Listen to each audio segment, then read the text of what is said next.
Je m'appelle Ariane Esten et je travaille à Vie Féminine, où je suis actuellement secrétaire générale adjointe, mais c'est moi qui ai coordonné la Caravelle des droits des femmes, qui est le projet dont je voulais vous parler tout de suite.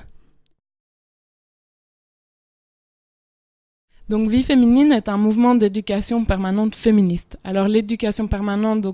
c'est un secteur reconnu par la Fédération Wallonie-Bruxelles qui vise à l'émancipation des personnes. Et nous, en particulier, on travaille avec les femmes des milieux populaires qui viennent donc à Vie féminine pour suivre des formations, participer à des activités collectives et surtout passer du temps entre femmes, échanger, trouver un lieu où elles peuvent un peu souffler, se reposer. Mais ce qui est spécifique, c'est qu'on a vraiment une démarche et une méthodologie féministe donc qui vise à des rapports les plus égalitaires possibles, à l'autonomisation des personnes et qui va vraiment venir traverser toutes nos façons de travailler. Alors du 8 mars 2013 jusqu'au 8 mars 2014, on a été sur les routes de Bruxelles et de Wallonie avec un projet qui s'appelle la Caravelle des droits des femmes. Et sous le slogan « Nos droits, on y croit », en fait, on a été vraiment dans la rue, à la rencontre des femmes qu'on connaissait pas, pour les informer sur leurs droits, mais surtout pour les renforcer pour qu'elles fassent usage de leurs droits.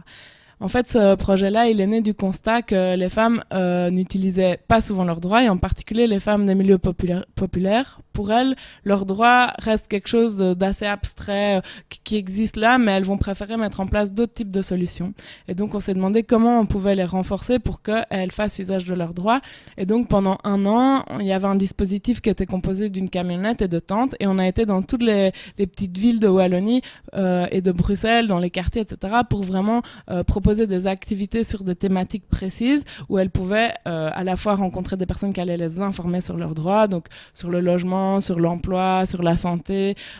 sur les droits sexuels et reproductifs, sur les stéréotypes sexistes, plein de matières différentes, et en même temps elles pouvaient recevoir une information, mais surtout apprendre ensemble à des leviers d'action pour exercer leurs droits et de façon plus collective. Et ce projet a vraiment rencontré un énorme succès. Donc en tout, on a touché environ 6000 femmes qui sont venues participer à des ateliers sur toute l'année, et on a vraiment vu que ça pouvait aider les femmes déjà d'identifier une association qui pouvait être une association ressource pour les aider sur leurs droits, mais aussi de travailler ensemble. Ça leur a permis de reprendre confiance en partie dans les institutions et de pouvoir se dire qu'il y avait des leviers vraiment pour faire mieux respecter les droits des femmes en Belgique. Et donc nous, voilà, la Caravelle des droits des femmes, elle est finie là depuis le 8 mars 2014, mais on va continuer évidemment ce travail-là de renforcer les femmes sur leurs droits à travers tout le plan de travail qui arrive dans les prochaines années.